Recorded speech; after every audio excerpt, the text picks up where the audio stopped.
All right, having gotten through all of my half marathon training, I thought it'd be kind of fun to take some time and just kind of go through the 3 shoes that I use the most. Because I think they're all quite unique in their own ways. Ultimately, there's one pair of shoes I used by far the most, but they're not the shoes I'm going to be running the race in. So, I kind of want to get into that and why. And just kind of the pros and cons of the different shoes and what I hope you'll find interesting, because I find it interesting. I'm a nerd. So yeah, let's take a look at my shoes. The Endorphin Speed 5s. I did almost all of my training runs in these. They're really good. Like, they make me really excited for what they do with the Endorphin Pro 5s. Those are the Pro 4s. Because this is a very similar shoe. It's just geared for less race, more training. Not that you can't run a race in them. They definitely hold their own. I just feel like the other ones give me a little bit more confidence in the speed side of things. But man, I feel like the updates they did on this shoe find their way into the Pro 5.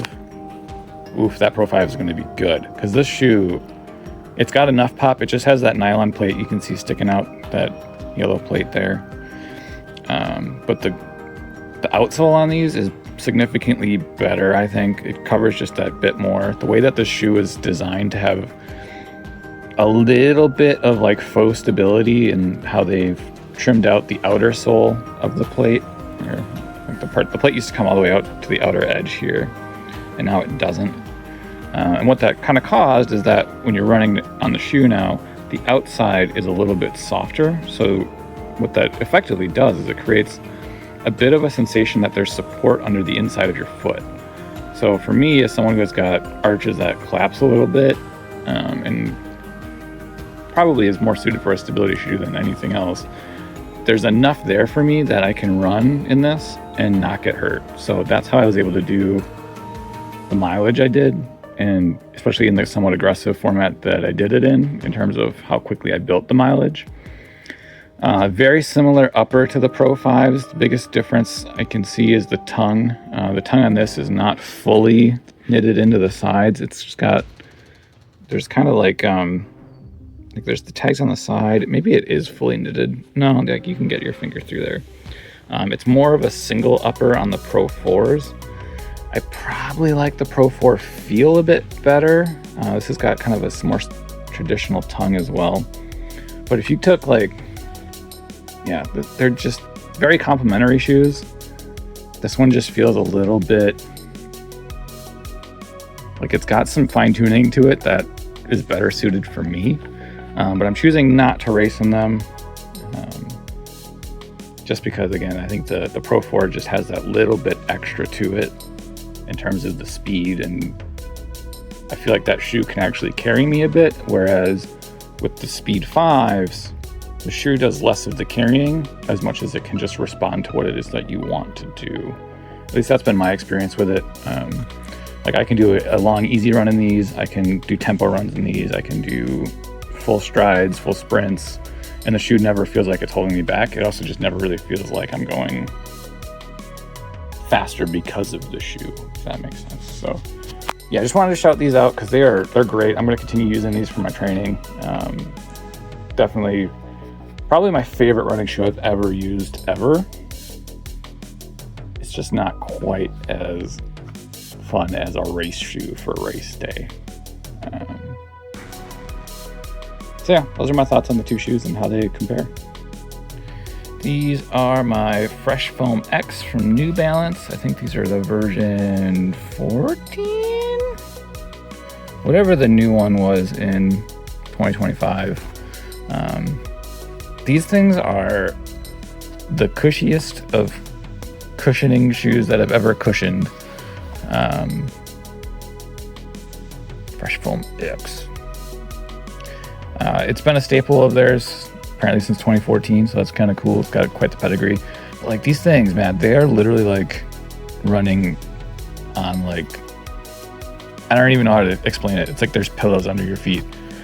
The biggest thing with these is they're just, as much as they are super duper cushioned and feel nice, they don't feel fast at all. I struggle to run faster than like 6 minutes per kilometer in these things. And they don't really feel heavy is the thing. Like, this is not a heavy shoe. I have run in heavier shoes in the past that did not feel that slow. I think it's just that this is just a huge block of what feels like just EVA foam. So it's just super duper soft and squishy, but doesn't seem to give you much of anything back. This seems like a pretty good shoe if you're dealing with injuries and you need a good recovery shoe, would be my guess. Just because of that extra padding and the foam in these shoes, it helps a lot with absorbing it. I know for me, that's been the biggest thing with these and why I use them for my recovery runs is they just, like, it's weird. You can't even feel the ground under you sometimes. So yeah, if you're not really looking to push pace at all and you just want like a simple, highly cushioned shoe that's got enough support in it, like, oh man, these things are like the most comfy of comfy running shoes that I've ever comfied. Just don't try to push the pace because you'll just get upset with them for being too slow. And then you'll be like, what? These aren't comfortable at all. These are hard to run in. Well, just slow down. These shoes make you take your time.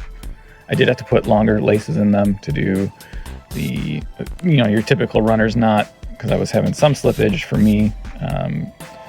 That's not uncommon. Most of my shoes I do a runner's knot in. I did swap out the laces. They're not normally this vibrant orange, but I wanted to make them a little bit more fun. And yeah, these are basically the gist of what I use for my recovery easy runs. Not that I do very many of them, but yeah, would recommend for those specific use cases. All right, let's talk some race kit real quick. These are my Endorphin Pro 4s. They've got not a ton of miles on them, but they've been broken in pretty well. They should be good for half marathon. I quite like them. There's plenty of cushioning to get you through the distance and enough pop coming from that carbon plate and the speed roll in them that you just feel fast and they want you to go faster. And frankly, when you speed up in them, I swear it's not like, it never feels as hard to run faster in these. So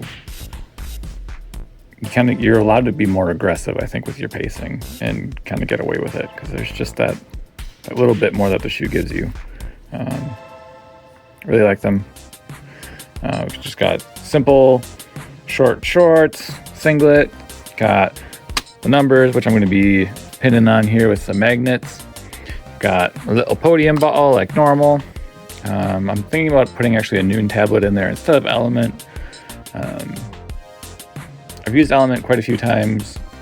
I'm just kind of feeling like first thing in the morning, I'd rather have the Noon tablet to get me through the run than something a little bit more intense like an Element. That's where I'm thinking anyway. But I have the Element out. Should I choose that? Got my vest here. It's a Water Buffalo. It's just an Amazon brand. It's pretty nice actually. I quite like it. Phone will be on my back. I'm still kind of debating on the gel sitch. I think early days, I think 25-30 minutes in, I want to take the highly caffeinated one, which is 150 milligrams of caffeine. By the time the race starts, I'll be 2 hours after drinking an espresso for breakfast. So then the question becomes, how do I get through the last hour and a half of running, assuming a 2 hour-ish time window? I don't really want to go caffeine because I feel like that might be a lot. So I might go caffeine and then this, which is what I've been doing for my long runs. And then that might be enough to get me through, but I kind of want to have another gel with me to kind of carry me through the end if I start to really flag after, like, say, an hour 40 and I'm tired and still have, 20 minutes of running left. It'd be nice to be able to take something like this as a pick-me-up, or this just to kind of top up the energy levels. But I'm kind of leaning towards using 75 milligram caffeine, because I think ultimately the third gel, all I want is just a pick-me-up. Now the concern also though is if I get to the point where I'm taking the third gel, by the time I get there, if I am feeling kind of tired, what if my stomach's a little bit upset? Then I don't really want the caffeine, I'll just want a normal gel. I don't know, it's difficult. So I'm probably gonna run with all 4. And then when it comes time to take the third one, it'll just be kind of a game time decision, see how I feel and decide from there. And then I just got my normal hat and a pair of my Gooders, for the yellow ones. I think that'll look fun. Overall, I think fun kit. I'm excited. I'm excited to just get it all done. Excited to get out there. I think it's gonna be really fun. The vibes should be awesome. There's a whole bunch of half marathon runners. They've actually sold out the half marathon and not the full marathon. So there's gonna be at least 3,500 people running the half marathon. Not really sure how many marathon runners there are, but that caps at like 2,000. So who knows how many there actually got signed up, but there's probably gonna be, I don't know, upwards of 5,000 people racing. So that should be pretty exciting. Yeah, that's the kit I got. These shoes are great. A lot of people don't like them as much as the 3s or the 2s, but I've never run in the 3s and the 2s, but just based off of the aesthetics of the shoe, it's fantastic. It looks amazing. It makes me want to run. It feels fast. That's all I really need. It's good enough for me. In terms of other kit, I'll probably have a long sleeve running shirt that I'm wearing on the way there. I might even use the race shirt because this shirt is so cool. I really like the design they went with. You got like the cool logo on the front, and then it comes back down the sleeve and it's got marathon written down it. The other sleeve's got their Badgerland Striders branding on it. Then the back's got another mural. Why is this so difficult? Where it's got the distances written of the skyline. That's pretty neat. Really like the shirt. Really, really cool. Probably the coolest shirt I've seen for a race. So they definitely went all out. It's really cool. It is incredibly soft too. Like this is one of the softest shirts I own, if not the softest. I don't even know if this is technically a running material. I think it is, but like, I don't know. I think this would be a perfect pajama shirt too. Like it's pretty nice. So this will probably go into the bag, do the bag drop. I think I'm also gonna throw my Brooks Glycerin GTS 20s in there, just so after the race, I can get the carbon plates off. I'm sure I will be happy to get those off. Throw another pair of socks in here as well. Get the socks and shoes swapped out for something more comfortable for walking around in. Check out what they've got going on after the race, because it looks like you get food and drink ticket, so might have to grab that drink, grab that food, do a little celebration, cool down, and then head home for the day. So that's basically my plan for tomorrow. I'm nervous, I'm excited, but yeah, I'm really excited. I think this is going to be awesome, and I don't feel particularly injured. Like things are a little sore, but that's kind of normal, and I think things that I can deal with and get through. So feeling pretty good. I think I'm on for running a decent time for myself. Really, the only focus is going to be on going sub 2. Anything more than that, I'll just be happy with, but I have no reason to get aggressive beyond that. First time covering the distance, going for a specific push time, like, oh, I want to get under 150. Well, that, I don't know how achievable that is, because if that's not even remotely possible, going for it, I'm just going to blow up, and I don't want to do that.